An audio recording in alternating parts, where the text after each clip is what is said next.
राम राम। ओम नमः शिवाय।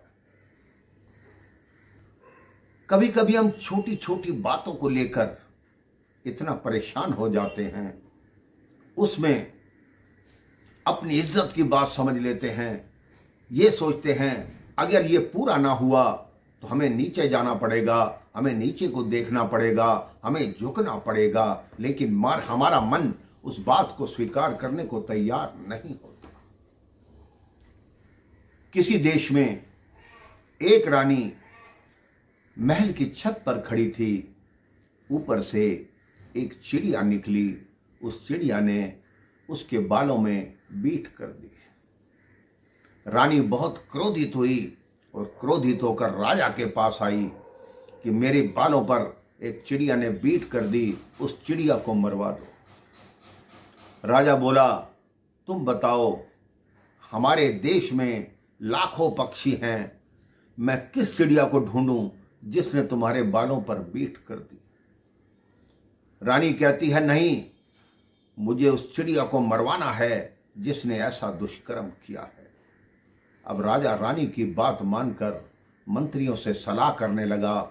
उनने उसके देश में जितने बहेलिए थे उनको बुलाया कि मेरे देश में जितने भी पक्षी हैं सबको बंदी बना कर ले आओ। देखते ही देखते कई लाख पक्षी बंदी बनकर राजा के सामने आए। उनमें से एक चतुर पक्षी था, वो उस जाल से निकला और उन सब चिड़ियों और पक्षियों से बोला कि राजा कोई भी प्रश्न करे तो तुम कहना, इसका उत्तर हमारे मुखिया जी देंगे। और वो सागर पार गए हुए हैं।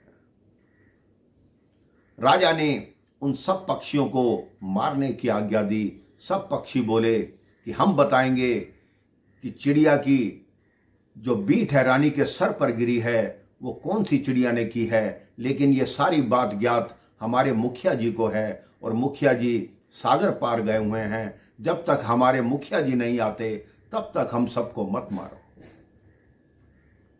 सुबह से शाम हो गई, तब एक पक्षी उड़ता हुआ राजा के महल में आया। राजा ने पूछा, क्या तुम ही मुखिया हो? उसने कहा, जी मैं ही मुखिया हूं। कहते, सुबह से कहाँ थे? कहते, एक दूसरे देश में गया था, वहां के राजा को न्याय करने में समस्या हो रही थी, मैं वो न्याय करवाने गया था। राजा ने कहा, तुम एक पक्षी होकर क्या न्याय कराओगे? क्या न्याय करना था? तो उस मुखिया पक्षी ने बोला, उस राजा का प्रश्न था कि संसार में स्त्रियां ज्यादा हैं या पुरुष ज्यादा हैं। तो राजा ने कहा, मेरे विचार से तो पुरुष ज्यादा होंगे।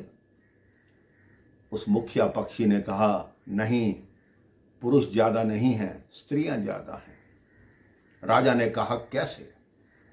तब उस मुखिया पक्षी ने कहा, कुछ ऐसे लोग भी हैं जो पत्नी की बातों में आकर अपना दिमाग नहीं चलाते, वो भी तो स्त्रियों के समान है। राजा को अपनी गलती का एहसास हुआ कि इसने बहुत बड़ी बात की। उसने सारे पक्षियों को छोड़ दिया। रानी और क्रोधित हो गई कि आपने सारे पक्षी पकड़े लेकिन सबको छोड़ दिया। कल से मैं भोजन ही नहीं करूंगी, अन्यथा दोबारा सारे पक्षी बुलाओ और फिर उनको बंदी बनाओ और सबको मार डालो। राजा मरता क्या ना करता, उसने फिर बहेलियों को आदेश दिया कि सारे पक्षियों को पकड़ कर लाओ।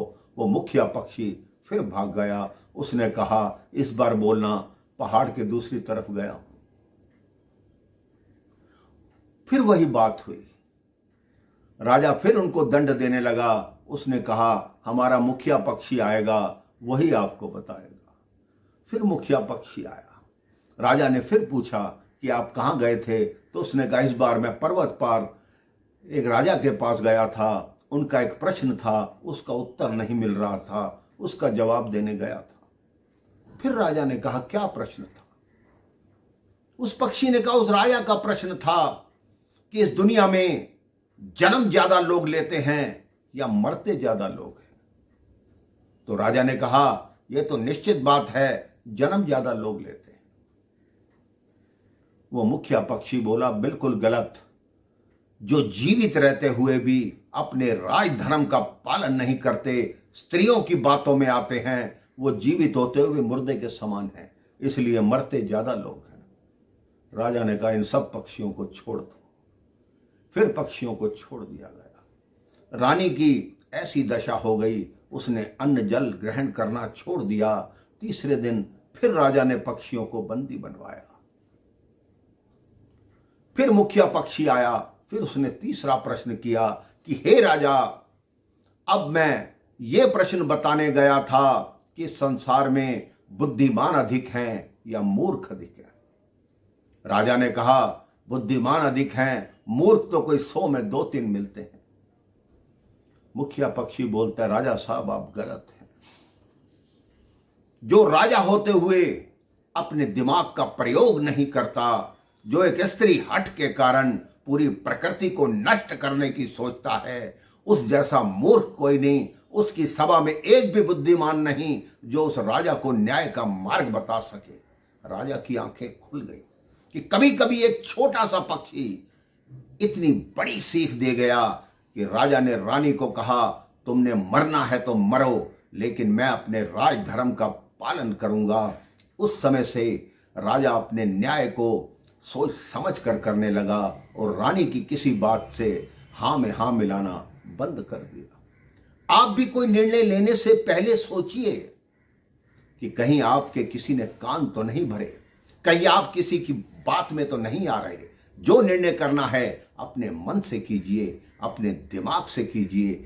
जो प्रभु की इच्छा होगी वो हमेशा अच्छा होगा, क्योंकि प्रभु आपके लिए सदैव अच्छा करते हैं। आप प्रभु के चरणों में नमन कीजिए और देखिए आपकी हर मनोकामना सिद्ध होगी। राम राम, जय श्री राम, ओम नमः शिवाय।